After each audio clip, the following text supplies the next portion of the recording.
L'hypertension artérielle prend une ampleur effrayante dans le monde et en Afrique, au point que plus d'un adulte sur 3 en souffre. Ce qui fait de cette maladie la pathologie chronique la plus fréquente. Pire, la majorité des personnes concernées ignorent totalement qu'elles en souffrent.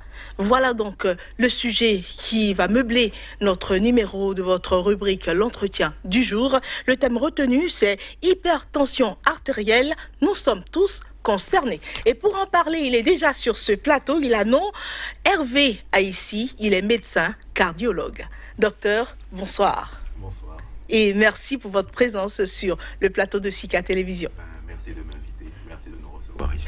Alors, nous sommes là aujourd'hui pour parler d'une maladie silencieuse qui est sous-diagnostiquée et sous-traitée. Cette maladie-là, c'est bien l'hypertension artérielle. Exactement. Nous sommes tous concernés, n'est-ce pas? Bien sûr.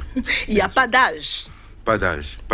Plus aujourd'hui, en tout cas. On pensait initialement que c'était une affection qui touchait surtout les personnes d'un certain âge, troisième âge. On s'est rendu compte progressivement que c'est en train de descendre sur la pyramide des âges, à telle enseigne que depuis plusieurs années, on insiste sur l'hypertension de l'enfant en disant il faut faire attention. Les sujets jeunes que nous retrouvons avec une surcharge en termes de poids qui sont souvent sédentaires parce que tous les parents veulent hyper protéger leurs enfants. On leur dit il faut pas sortir, faut pas faire ça, faut pas faire ça. L'enfant il mange le matin, il mange à 10h, il mange à midi, l'après-midi et le soir. On ne fait pas attention au surpoids. C'est vrai aussi qu'on est victime de notre culture où on estime que l'enfant tout gros tout rond est un signe de bien-traitance, voilà, et que les parents seraient bien vus. Mais il faut faire attention aux jeunes professionnels ou aux étudiants qui vivent un stress qu'ils ne gèrent pas très très bien. Et personne au Bénin ne semble avoir envie d'avoir un médecin traitant ou un contrôle régulier. On va au contrôle lorsqu'on a une fièvre ou une diarrhée. Et on ne fait pas attention au fait que lorsqu'on passe dans le cadre des maladies chroniques, c'est totalement différent. Il faut un suivi régulier. Autrement, absolument, il y a des crashs fréquents comme ceux que nous observons dans les complications de l'hypertension artérielle. Oui, et donc augmentation anormale de la pression du sang sur la paroi des artères. Eh bien, l'hypertension artérielle fait parler d'elle de plus en plus. Mais pourquoi est-ce que l'hypertension artérielle gagne-t-elle autant de terrain? De terrain, effectivement. On a l'impression que les chiffres ont une évolution galopante. On a l'impression que les efforts de sensibilisation, les efforts de dépistage massif qui sont faits par les confrères médecins dans les centres de santé, dans les écoles, dans tout ce qu'il y a comme centres médicaux, public, ça ne donne pas ce qu'on voudrait. Il faut dire effectivement que les signes de l'hypertension sont souvent frustres et ressemblent à beaucoup d'autres choses. Il faut dire également que même chez les personnes qui sont diagnostiquées, l'un des problèmes majeurs que nous avons, c'est l'observance thérapeutique. Quand vous expliquez à un patient qu'il a un problème de santé et qu'il doit avoir un traitement, nous savons tous que la notion de maladie chronique est mal acceptée par le sujet noir, le noir africain. On pense, vu notre culture, au fait que j'ai une maladie, je prends le traitement et c'est fini. Mais quand ça commence à durer dans le temps, on a l'impression que la médecine ne peut pas aider. Alors donc, on se rappelle qu'on est africain, qu'on est béninois et qu'il faut aller chercher des thérapies magiques. Et c'est là où les patients arrêtent leur traitement et vont faire autre chose. Ils vont se retrouver rapidement avec des complications relativement lourdes qui ne sont pas forcément réversibles dans le cas de l'hypertension. C'est un tueur silencieux, c'est un tueur majeur. Autre élément qui est important, les gens se sont mis dans la tête, ça existait peut-être avant, maintenant ce n'est plus le cas, une notion de barrière financière. On pense que les médicaments sont lourds et qu'on ne pourra pas se traiter, ce qui est faux. Les médicaments maintenant sont à tous les prix et toutes les bourses peuvent permettre de pouvoir gérer efficacement une hypertension. Le problème de l'hypertension tient surtout du fait du changement des habitudes de vie et des habitudes alimentaires. Tout le monde sait qu'il faut manger moins gras, qu'il faut manger moins salé et qu'il faut faire en sorte d'avoir une activité physique minimale journalière. Marcher 30 minutes par jour, c'est accessible à tout le monde. Mais combien de gens le font? Quand vous expliquez ça au monsieur tout le monde, il va vous dire qu'au bureau, je marche et chez moi, je fais le ménage. Donc, c'est largement suffisant. Mais la marche qui est faite sur le lieu de travail, la marche qui est faite à la maison, ça ne justifie pas en fait les 30 minutes de marche. Les gens vont vous dire je suis sportif parce que le dimanche je vais dans mon groupe sportif et puis on court pendant 10 minutes, on parle pendant 1 heure de temps et après on va au maquis. Mais j'ai fait du sport, je suis très sportif. Ça pose problème. 30 minutes de marche chaque jour. Manger moins gras, manger moins salé, manger le matin. Manger à midi, le soir, très peu ou pas du tout. C'est accessible à tout le monde. C'est strictement gratuit. Et si on allait vers ces règles de prévention élémentaires, je pense qu'on pourrait gagner le pari de maîtriser les chiffres de l'hypertension. C'est ça. Et d'ailleurs, est-ce que vous allez le certifier, hein? Chaque adulte devrait connaître sa tension artérielle. Effectivement, il est demandé à tous nos confrères, lors d'une consultation quelconque, lors d'un contrôle, de contrôler la tension artérielle des patients. C'est important. Mais c'est aux patients également d'aller vers le système de santé, de pouvoir demander un contrôle, tu as fait une tension toutes les 2 semaines, toutes les 3 semaines. Mais nous n'avons pas la culture, généralement en Afrique, du bilan spontané ou volontaire. Même si cette culture-là n'existe pas, la gravité des chiffres, la gravité de la situation doit imposer maintenant que chacun aille vers son médecin et demander à avoir un contrôle tension. C'est important. Il y a une dimension génétique qui est fondamentale pour l'hypertension, tout comme toutes les autres maladies chroniques, cancer, diabète. C'est la dimension génétique. Il faut se dire que si je suis d'une famille d'hypertendus, je suis peut-être prédisposé, mais ce n'est pas parce que je suis prédisposé que je vais forcément faire la maladie. Si je me surveille, si je fais ce qu'il faut faire, je peux être en très bonne santé pendant très longtemps.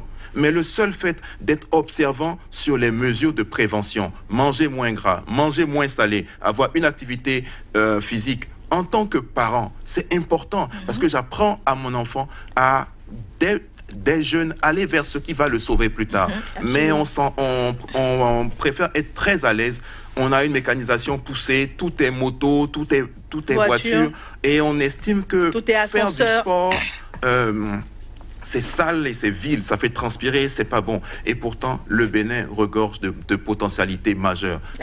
Sur Cotonou, il y a des places publiques, il y a des clubs de sport, il y a beaucoup de choses. Beaucoup de choses sont déjà faites. On ne demande qu'aux citoyens béninois que de se mettre dans la danse et de vaincre ce fléau majeur. Et il faudrait insister là-dessus, quand on prend le cas du Bénin, les statistiques sont assez graves, les indicateurs des maladies cardiovasculaires sont pratiquement à un niveau alarmant, 14% de la mortalité totale au Bénin serait due aux maladies cardiovasculaires, c'est énorme. Et ça, il est important qu'on en prenne conscience.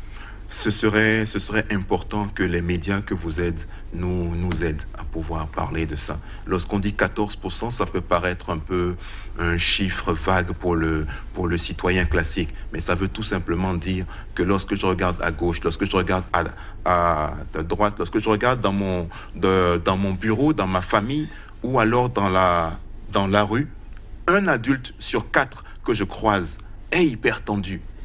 Pire, il ne le sait pas. Encore pire, il ne le saura que lorsqu'il aura fait une complication majeure cérébrale, donc AVC ou autre chose. Il aura perdu la vue, il aura fait un infarctus, donc destruction d'une grande partie ou d'une petite partie du cœur. Il aura atteint ses reins. Et ça, c'est, je pense, relativement lourd et il faut faire quelque chose pour changer le cours de l'histoire. On a le sentiment qu'ils comprennent, mais les chiffres sont un peu contre nous. On espère que ça va changer. Comprendre, par exemple, que la maman, que la ménagère peut faire son marché, peut cuisiner sans avoir de cube magie ou d'excès de sel ou d'huile, c'est important. Comprendre que la boîte de conserve contient beaucoup de sel et qu'on n'a pas besoin de tout ça pour pouvoir vivre. Les sardines. Voilà. Comprendre que l'huile dans la sauce, les quantités massives, que ce n'est pas forcément quelque chose qui soit bien pour notre santé. Savoir que les rondeurs excessives sont peut-être bien en termes de charme, mais encore moins intéressantes lorsqu'il s'agit de la santé. Je pense que c'est des changements de comportement et de conception qui sont lents, mais qui rentrent progressivement dans les habitudes. Et on espère que ça va changer. Il faut peut-être demander que chaque citoyen qui regarde cette émission ou alors qui a l'information par Internet, par tout ce qu'il y a comme autre réseau social, fasse en sorte de pouvoir relayer le message. Si dans ma famille, je parle et je fais en sorte que les gens sachent que avoir mal à la tête, que avoir la vue qui baisse de façon progressive, que avoir une lourdeur dans la poitrine, voilà, c'est un élément qui peut orienter. Il me faut contrôler une tension rapidement et faire en sorte très rapidement de rencontrer un médecin s'il y a un doute. Je pense qu'on aura changé le cours de l'histoire et ça c'est important. C'est triste de rencontrer des patients que vous retrouvez avec un déficit majeur, c'est-à-dire qu'ils ont perdu une fonction.